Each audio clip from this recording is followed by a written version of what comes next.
You are listening to the new man beyond the macho jerk and the new age wimp. Your host is men's coach Tripp Lanier. Do you get pissy when you do something nice for someone and they don't return the favor? Do you bend over backwards to avoid upsetting your woman, family, or friends? And why do the guys who go out of their way to please everyone always get the raw end of the deal? Today, we're talking with the author of No More Mr. Nice Guy, Dr. Robert Glover. How are the macho jerk and the spineless wimp really the same? And what are the 4 steps you can take to avoid the nice guy syndrome? Listen and find out. Welcome to The New Man. Today we're talking with Dr. Robert Glover. He's the author of No More Mr. Nice Guy, a proven plan for getting what you want in love, sex, and life. And he's an internationally recognized authority on the nice guy syndrome. Dr. Robert, welcome to the show. Well, good to be here, Tripp. So, this nice guy syndrome, I mean, why should the guy stuck in traffic right now care? What is it? What are we talking about? When we're talking about nice guy syndrome, we're talking about guys because of information they internalize into their brain, usually at a pretty young age, don't believe they are okay just as they are. And they tend to believe they have to have everybody's approval and they have to do everything right in order for things to go the way they want in life. Okay, and so what does that actually look like? What does the nice guy look like? What are you talking? How would we know, okay, that guy's got the nice guy syndrome? Okay, yeah. If you look around, he's a guy at work that's trying to make everybody happy. He's kissing everybody's backside. But at the same time, you can't depend on him. He won't follow through. He'll tell you one thing one time, tell somebody else the other thing, so you can't depend on him. So he's kind of a yes guy, a yes man in that regard. Whatever it takes to make everybody happy and avoid all conflict in any situation. In family, you might have a family member who he's always trying to please his wife or his girlfriend. The woman runs the show. He has no backbone. He's always saying, yes, dear, whatever you want, dear. And the woman just walks all over him. Okay, and what you're saying is that underneath that, and we'll get into this in a little bit, is that things just aren't okay as they are. He's not okay as they are. He's got to bend over backwards in order to get somebody's approval. And it sounds like he's just in fear of any kind of confrontation or conflict. Well, you've nailed it, because one of the things I frequently tell people about the nice guy syndrome is that it's an anxiety-based disorder. Everything the nice guy does is that he's trying to do what I call managing his anxiety. Now, when I speak of managing anxiety, and we'll talk more about this in contrast to soothing our anxiety, but managing our anxiety is when we try to get things, people, or situations outside of us to be different so that we won't feel anxious anymore. So that means if somebody's angry, we try to get them to quit being angry. I say in my book that nice guys are afraid of 2 kinds of emotions, their own and everybody else's. So strong emotions make them anxious, conflict makes them anxious, disapproval makes them anxious, doing something less than perfectly makes them anxious, being found out makes them anxious, being rejected makes them anxious, looking foolish makes them anxious. So everything a nice guy does is he's trying to manage that anxiety by trying to orchestrate everything around him. And basically he operates on something that I call covert contracts. And I'll put this out there and we can expand it as we talk. But nice guys have 3 fundamental covert contracts. Now, covert contract is basically an unconscious agreement that says if I do this, then everybody else will do this in return. It's an if-then proposal. Okay. And for nice guys, they believe if I'm a good guy, everybody will like me. If I meet everybody else's needs, then they will meet my needs without me having to ask. And if I do everything right, then I'll have a problem-free, smooth world. Well, it just sounds like a recipe for disappointment on all 3 fronts because, as you said, these are covert. They're not explicit. They're not out in the open. So he's just expecting people to respond to his actions. Is that right? That's exactly right, because not only is he usually unconscious to his covert contracts, like that if he holds the door open for somebody, that in his mind he's thinking that person will smile at him, think he's a good person, and appreciate him. That's a covert contract. Okay. Now, the other person doesn't know that was expected of them either. The door was just held open and they walked through it. They didn't know that guy was expected to be thought of well for doing that. Right. Okay. Right. Now, if you manifest that in every aspect of life, all the way from work and career to interpersonal relationship to just living up to your full potential and passion in life, these covert contracts put a lid on everything. And as you said, they're a recipe for disaster, because the nice guy usually is completely unaware that he's doing it or the reason. You would not believe how many men, when they read my book or listen to a podcast like this, is like the light bulb goes off and they go, it all makes sense now. Yeah, because they're at home and they're thinking, gosh, why am I so disappointed in life? I'm doing this, and nobody's giving me shit in return. But at the same time, it's like, well, all this stuff's in the closet, so to speak. It's all buried. These contracts. No wonder why you're disappointed.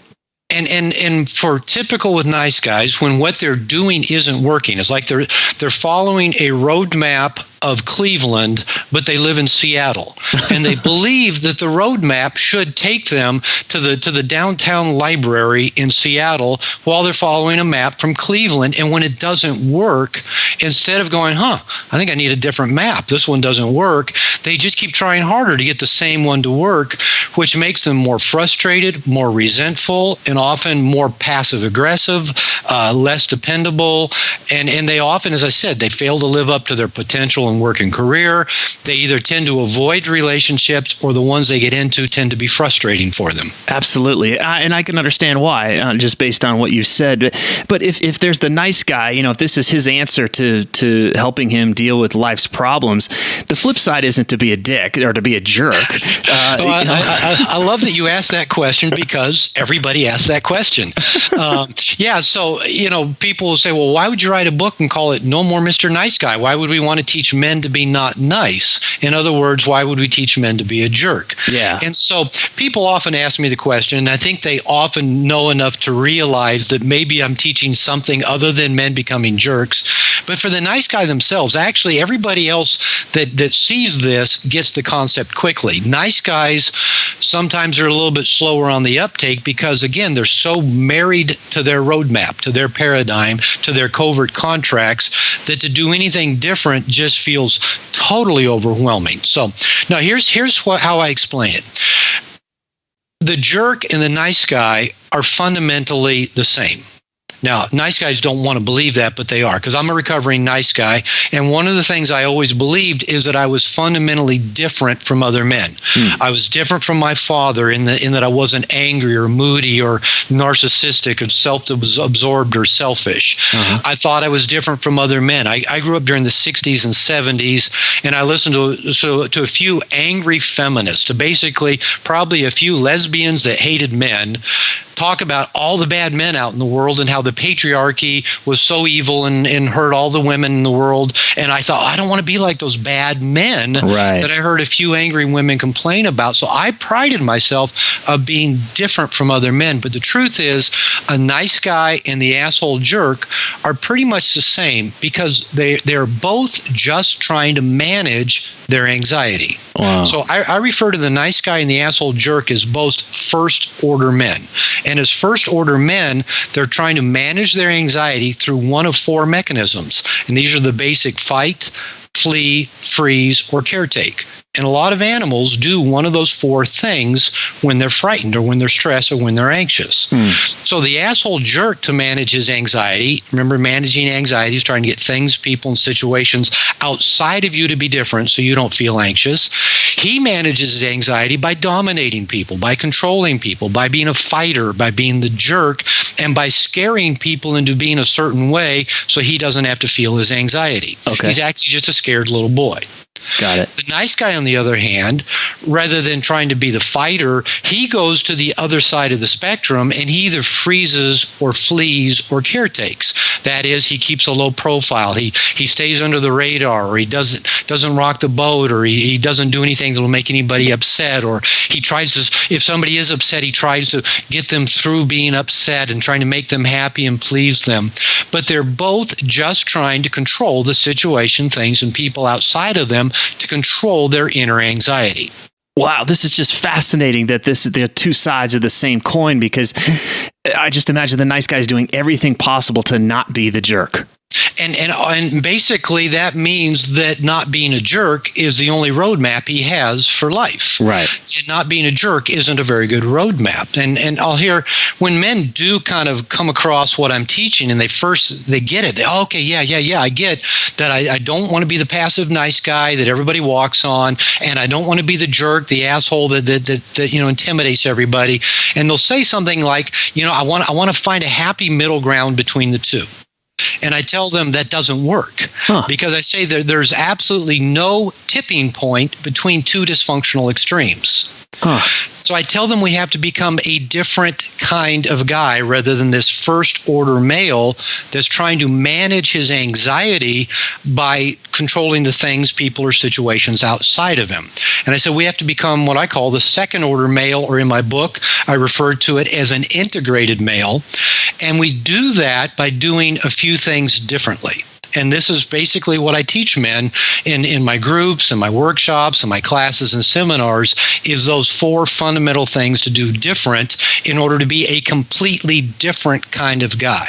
Wow. Okay. So, I mean, just like, obviously we're not going to transform someone into this integrated male just in 10 minutes, but what does that workshop look like? What's the high level version? How does a guy become an integrated male?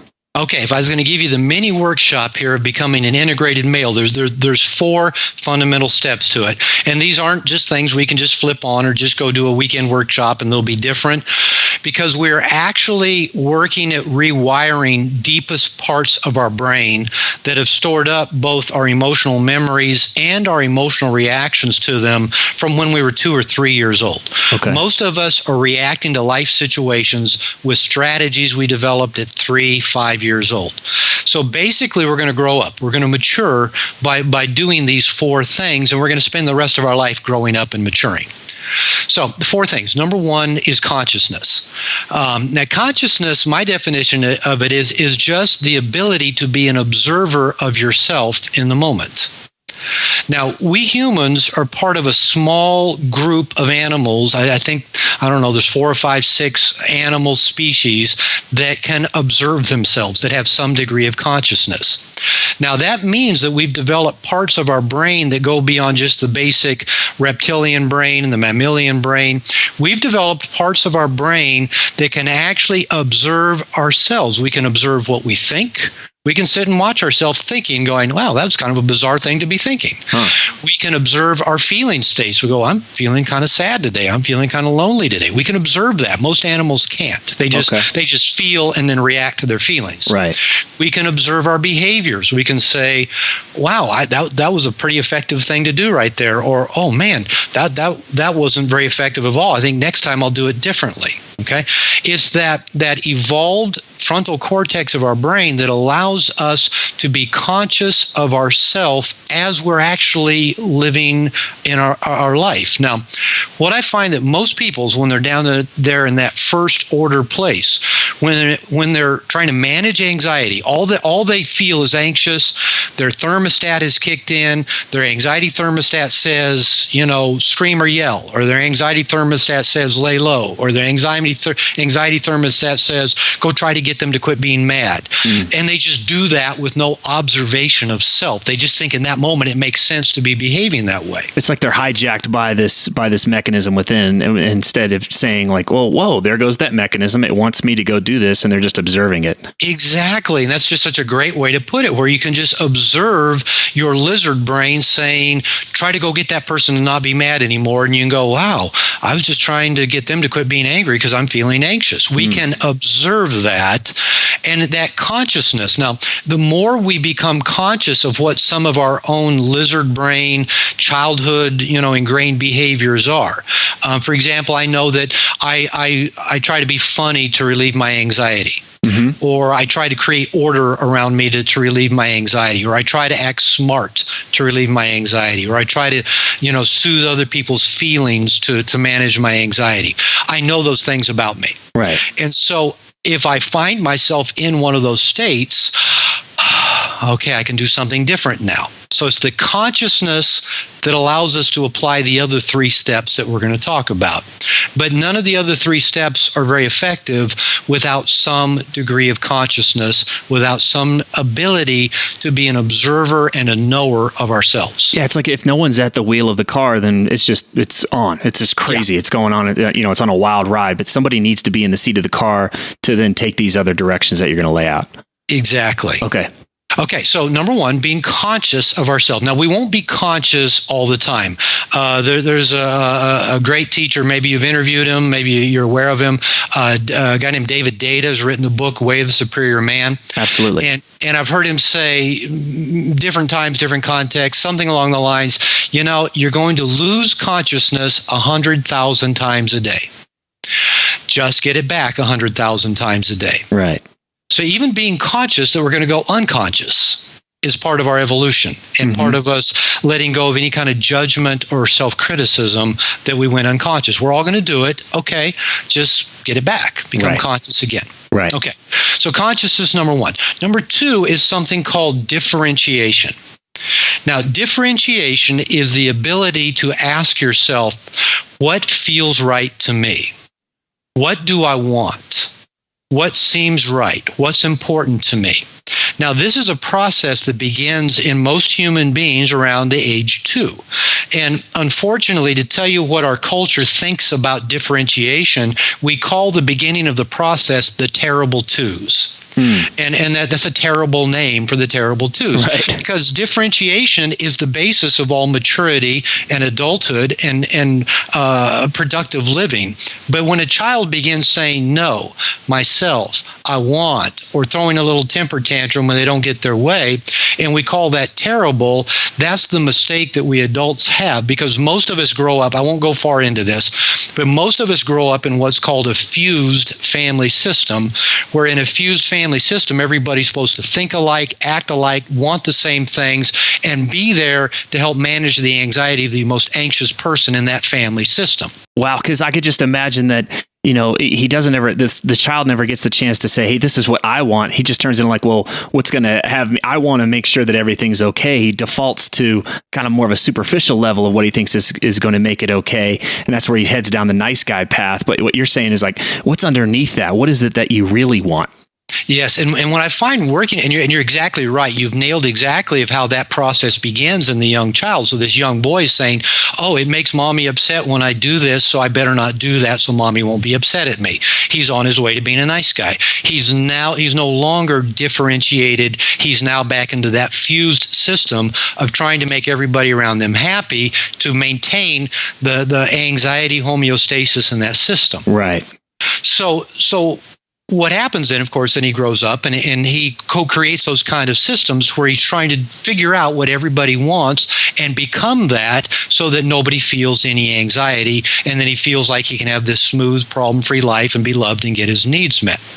Now, unfortunately, what happens is all of his wants and needs and desires have to go underground, and he either has to deny them, be oblivious to them, or they usually sneak out in some hidden way.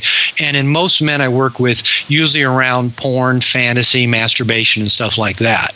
This is so powerful because I talk to so many guys that have run the script, so to speak. They did what they were supposed to do. They went to the college and married the girl and had the kid and got the job and all that kind of stuff. And then they're like, well, wait a second, why am I miserable? And because somewhere along the way, they didn't listen to what they really wanted, to this deeper knowing. And you're saying that it goes all the way back to probably being 2 years old where they quit listening to what they really wanted. Exactly. So here we are as adults. And I tell people there's only 2 ways for you to be integrated and differentiated in life. And that is to, number 1, ask yourself, what do I want? What feels right? And number 2, do it. Now, if you never even ask yourself what feels right to you, which is true for most nice guys, and because of that, most of the men that I call nice guys, I say it's a misnomer because they're anything but nice for a number of reasons. One is that they're so resentful and so frustrated, their anger and their frustration builds up, and they're often very passive aggressive, very indirect. You can't trust them. But if they're always, kind of wetting their finger, holding it up to see which way the wind is blowing, you can't trust them. Yeah. They have no integrity. They have no base, no sense of self. So until a man can ask himself what feels right to me, what seems like the right thing to do in this situation, and as you become a more integrated male, you also include your loved ones and the planet in that equation as well. What feels right to me? What feels right to just not throw this crap on the ground to pollute the planet? We become a much broader thinker in terms of integrity. So we ask ourselves that question, and then number two, we do it. Yeah, because I could imagine, well, the nice guys think, well, if I do it, I'm going to rock the boat, I'm going to push people away, or I'm going to scare somebody, and I'm just being selfish. There's this notion that I'm just being selfish if I do something just for me.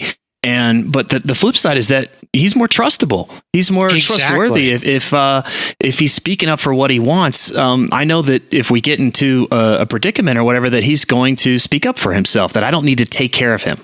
And you don't have to guess, and you won't be surprised when you find out weeks or months or years later he was pissed off at you because he didn't get what he wanted, but he never asked for it. I just want the guy out there to listen. It's a service. It's a gift for you to speak up for what you want and to do it and to go after it. You're serving the rest of us if you speak up for what you want and you go after it. Exactly. We're speaking about the fundamentals of maturity. And you mentioned the word selfish, and I often tell the guys I work with, when I look up selfish in the dictionary, I want to see your picture. Now, I'm not talking about being narcissistic or absorbed. And again, we often get black and white about this. We say, well, if you're asking, what do I want? That means that you don't care about anybody else and you're being selfish and it's the me generation and blah, blah, blah, blah, blah, blah, blah, blah. Yeah. No. If you can ask yourself first, what do I want? What feels right to me? And if you have the evolved maturity to look at the big picture and say, and what's important to my loved ones and what's important to my planet, then you can actually make very, very evolved decisions about how to live your life. And at times, you might even consciously decide to sacrifice what's most important to you for the benefit of somebody you love. Now, you're doing it, though, very consciously and from an integrated place where you already asked yourself, am I okay with making this trade-off? Yeah, because the nice guy just automatically bypasses himself in that equation. Whereas if he does it consciously, it's a, you know what, this is worth it for me. I know that I'm going to sacrifice this part for the greater good here. But the nice guy just says, screw what I want. I'm just going to do whatever it takes to keep the boat from rocking. Exactly. So Okay. if your differentiated self actually makes you a better partner, a better citizen, a better lover, because you've asked yourself first, what do I want? What feels right to me? And you have the emotional maturity to consider the well-being of the people around you as well. Beautiful, beautiful. Okay, so then what's next on the path? Number 3 is self-soothing. Because to be able to do these things, you have to learn to soothe your anxiety from within. So differentiation really becomes powerful when you can ask yourself what feels right to you and then hold on to that even when it feels like there's pressure from outside of you to give up your stance or pressure from inside of you, i.e. through usually your own neurotic guilt and anxiety to give it up. Yeah. And I found that this whole thing around neurotic guilt always arises out of fused family systems to where you believed you had done something wrong if you didn't give everybody else what they wanted.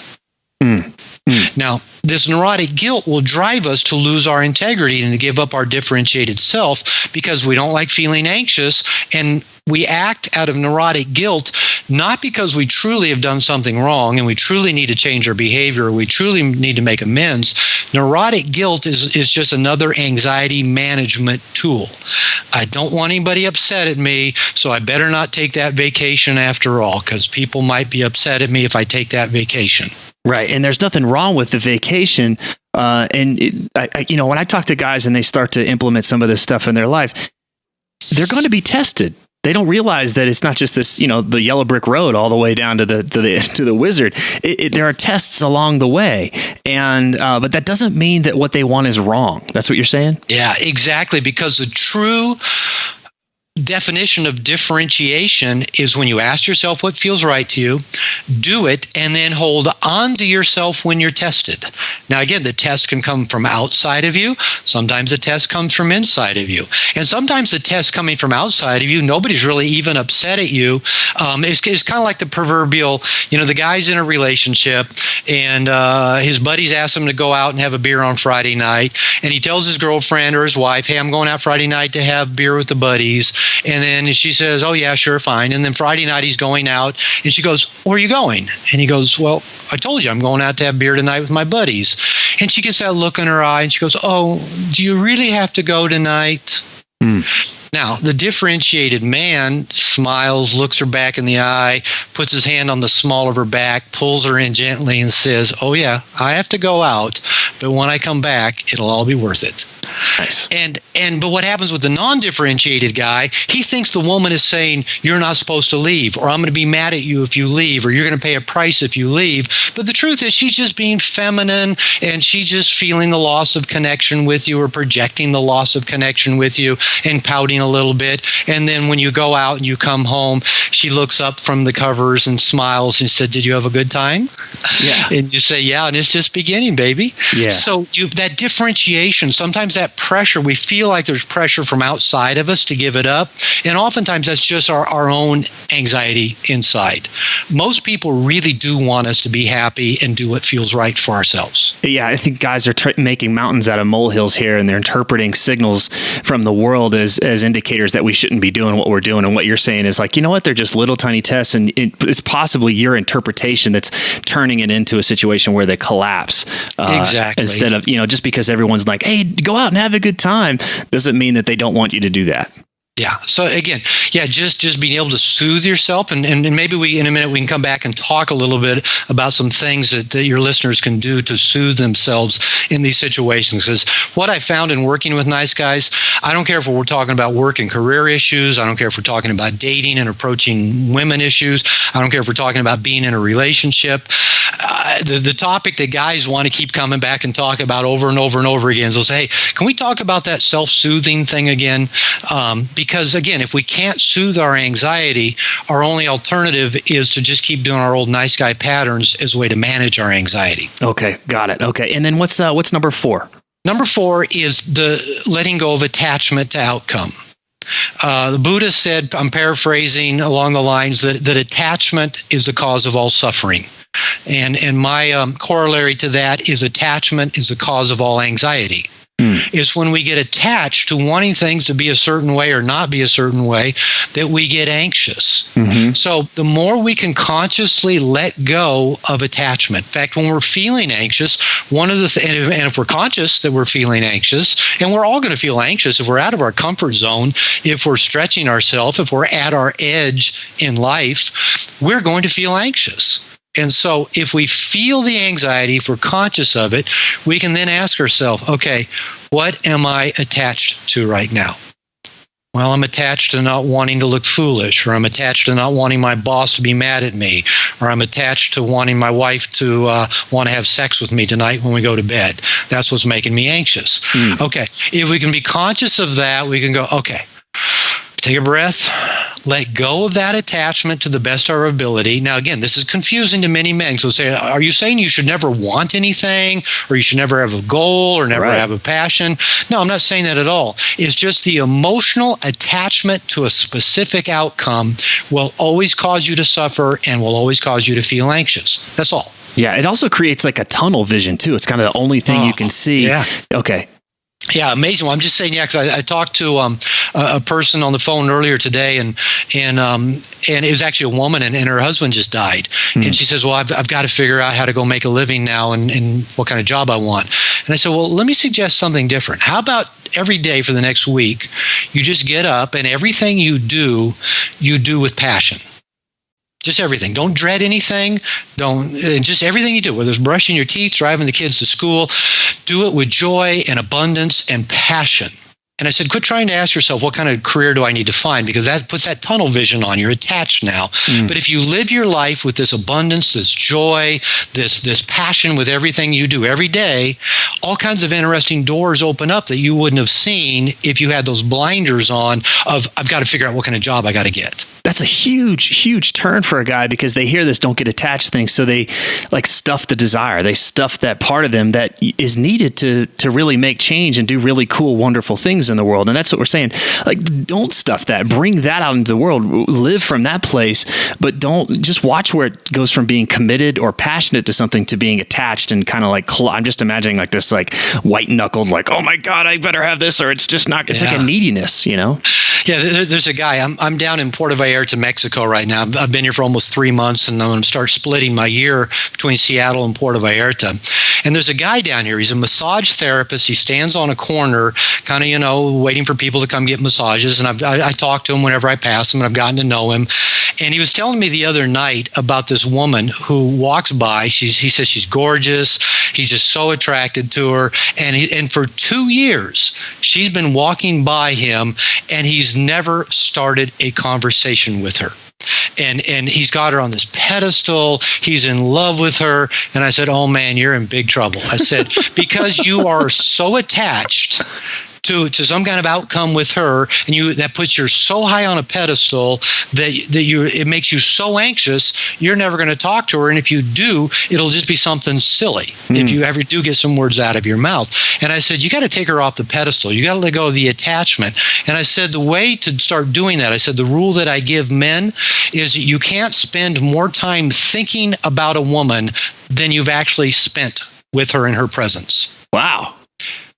And because a lot of single guys do that, they get attached to a specific woman. Go, oh, I wish she could be my girlfriend. I wish this, I wish that, and they'll spend years being attached and obsessed to a woman that they don't even talk to, or they don't ask out, or they don't create some tension with, and they just have so much anxiety that they never will approach her because they're so attached to it. Yeah, and I've spoken with women and asked them, like, what's it like to be put on a pedestal? And a lot of women are like, they don't like it. It's basically, it's like that. Well, he doesn't see me as a human being anymore. Just sees me as this object, essentially. And that's exactly true. And I'll tell women that guys do that we put them up there on this pedestal. And women will look at me with this confused look in their eye, and they go, why do they do that? And because the women are thinking, I'm just a silly little moody girl. Why does he have me so high on a pedestal? Oh, it's funny.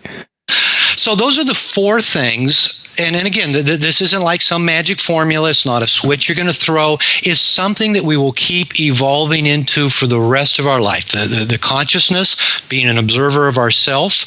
Number 2, the differentiation, asking ourselves what feels right to me. What do I want? Number 3, soothing yourself enough to hold on once you've asked yourself what feels right, even if it feels like there's pressure from outside or pressure from the inside of you because of your anxiety. And then number 4, letting go of our attachment to anything in this world. Just letting life be what it is, enjoying the abundance, the joy, the serendipity of this life that we have all around us. Being playful, staying curious, that's a great way to approach things versus this like, oh my God, I got to get it right. So, that's a lot of information. So what's one thing that the guy can do today that'll help him start to get some momentum here? Well, let me just throw out a couple of pretty easy things. One is a self-soothing thing, and that is breathe. When we get anxious, we quit breathing. We really do. Our breath gets shallow, we hunch up, we get tight, and it restricts the oxygen flow in our blood. CO2 goes up, and that actually raises our internal stress level, and it makes our brain begin to shut down. So I'm down here in Mexico, consciously challenging myself, trying to learn a foreign language. I'm a smart guy, but I don't learn languages easily, but I'm doing it anyway. Mm-hmm. Man, every time I get stressed about a speaking conversation, I'm trying to carry on a conversation in Spanish, I find myself tightened up, clenched. I breathe, I relax my shoulders, I let some air in, I remind myself I'm just a child learning a new language. So I breathe, I give myself a more realistic state of mind. I can handle it. I don't have to do it perfect. I'm just a child. Nobody expects perfection. And that breathing lets me kind of just let go of the attachment that I've got to do this perfect and I got to get it right. Excellent. And you said you had another practice? And the other thing is something that I mentioned just a little bit earlier that I was talking with this client earlier today. And that is, for the next week, stop doing anything you're not doing with passion and start doing everything you do with passion. I don't care if it's brushing and flossing your teeth. I don't care if it's shaving. I don't care if it's driving to work. I don't care if it's filing your taxes late. Do it with passion. Every day when you get up, say, all right, this is going to be a great day. How am I going to live it to its fullest? Okay, I've got 7 phone sessions and an interview today. Going to be a great day. I got up and went to the fish market this morning. I bought some fresh shrimp. I'm going to make some fajitas this afternoon. I'm helping people all over the world today. I'm excited that technology lets me do what I do in a beautiful paradise. The sun is shining. Everything I'm going to do today, I'm going to do with a sense of abundance and gratitude and passion. So find that silver lining, even if you got some clouds in your sky, and focus on that versus the cloud, so to speak. Yeah. And if there's things you're doing and you're miserable doing them, you hate doing them, stop doing them or find a way to do them with passion. This one little piece right here will radically change your life within a week, I promise you. If you stop doing anything you're not doing passionately, don't dread anything in your life. Dread attracts that kind of negativity to you, and then it permeates everything. Look forward to everything with an, oh golly, oh boy, I get to do this today. Wow. I want to do that. Here are the big takeaways from this show. Number 1, the nice guy does whatever he can to avoid strong emotions. He's super anxious, and his efforts to manage himself, others, and the world around him have him show up as an unreliable kiss ass. Sadly, he's a guy without a spine, stuck in the nice guy syndrome. Number 2, the nice guy creates what are called covert agreements. That means these agreements aren't explicit. For example, if Ted lends his lawnmower to me and says I don't owe him anything, that's the explicit agreement. However, if Ted lends his lawnmower to me and subconsciously expects me to compensate in some way without telling me, he's making a covert agreement. He's setting himself up for disappointment and resentment. And chances are he'll blame me and the world for his problem. Nice guys base their lives around these covert agreements, and the result is an incredibly frustrating and disappointing life. They believe that if they just play the good guy, the world will treat them as such. If they meet everyone else's needs, then everyone else will return the favor without him needing to ask. The resulting disappointment has the nice guy avoiding relationships and becoming passive-aggressive. It negates his ability to live up to his potential. Number 3, to avoid being a nice guy, it doesn't mean that you become a jerk. In fact, Robert says that the jerk and the nice guy are both trying to do the same thing, but through different means. They're both trying to control themselves, others, and their surroundings. They're both dysfunctional. The way out isn't to find a happy medium between the two, it's to grow into a more mature version of the man you are. Number 4, there are 4 steps to become what Robert calls the integrated male. The first step, consciousness, awareness. The integrated male is able to see that he's trying to run his scheme to control others. He's able to catch himself and choose a different action. He's not hijacked by his emotional need to avoid anxiety. Second, the integrated male is differentiated. He's able to ask himself, what do I really want? What feels right to me in this situation? In other words, he's able to distinguish his own wants, needs, and desires from others and his own internal drive to make everything okay. He can still be considerate, but he doesn't abandon who he really is. Third, the integrated male is able to self-soothe. Like a good sailor, he's able to ride the sea when it gets a bit rough. He's able to hold on to what he wants when the outside world or his own anxiety within is pressuring him to cave. Again, like a good sailor, he's able to hold his course when the seas are challenging him. And fourth, the integrated male is able to let go of his neediness or attachment to how things should be. He doesn't go into denial. He accepts his circumstances and continues forward. Coming from a place of abundance, joy, and passion allows him to pursue what he really wants without falling into the trap of fear or attachment. He's flexible and even playful in his endeavors. He knows that deep down, he's going to be fine no matter what. So where can we find out more about you, your work, the coaching, or the workshops that you have? Best way to find all of my materials, go to my website, nomoremrniceguy.com. I'll spell it out. That's nomoremrnicegui.com. nomoremrniceguy.com.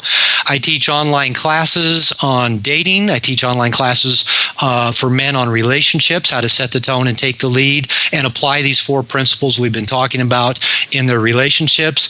And I teach an online class on living up to your potential in work and career. I also do long distance coaching and counseling over Skype.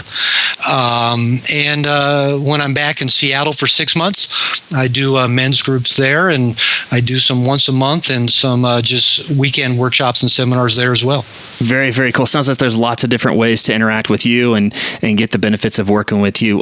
Dr. Robert Glover, I'm so glad you could take the time to talk today. You just delivered a ton of great value to the listener, and I appreciate you being on the show.